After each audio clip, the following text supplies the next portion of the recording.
இந்த வீடியோல பாத்தீங்கன்னா இந்த ஸ்லீவ் வந்து எப்படி இந்த மாதிரி ரெண்டே ஃபில்ட் வச்சு அட்டாச் பண்றது ஈஸியான மெத்தடு. நம்ம நார்மல் ஸ்லீவ் கட் பண்ற மாதிரியே கட் பண்ணிக்கோங்க. நார்மல் ஸ்லீவ்ல இங்க 1 இன்ச் மட்டும் எக்ஸ்ட்ரா கிளாத் விடுங்க. இப்ப ஸ்லீவோட அளவு இங்க வரணும், எக்ஸ்ட்ரா 1 இன்ச் மட்டும் இங்க விட்டுருக்கேன். அதே மாதிரி இந்த பக்கம் 1 இன்ச்னா மடிப்புல 2 இன்ச் வந்துருது உங்களுக்கு.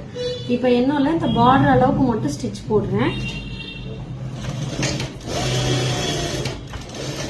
கரெக்டா பார்டர் அளவுக்கு ஸ்டிச் போட்டு இப்ப இதை 2ஆ பிரஸ் பண்ணி மடியும். அப்ப என்ன ஆகும், உங்களுக்கு கரெக்டா இந்த இடத்துல ஒரு வேவ்ஸ் கிரியேட் ஆகும், அதுலயே கிரியேட் ஆகும் 2 ஃபில்ட்டுக்கு. ஸோ இங்க ஒரு ஸ்டிச் போட்டுக்கோங்க. இந்த துணியை கரெக்டா சென்டர் பகுதியில சென்டரா வச்சுதான் ஸ்டிச் பண்ணணும். இந்த நூல் ஒரே நூலா இருக்கிறதுனால நான் ஒரே நூலே போட்டுறேன். நீங்க வேற நூல் மாறும் போது வேற போடணும். அதே மாதிரி இங்கேயும் ஒரு ஸ்டிச் போடணும். நீங்க எப்படி அமைத்து இங்கேயும் ஒரு ஸ்டிச் போட்டுக்கோங்க. இதில் லைட்டா இங்க ஒரு ஸோ சென்டர் ஜக்கா பொறுத்து நீங்க கரெக்டா இது பண்ணிக்கோங்க.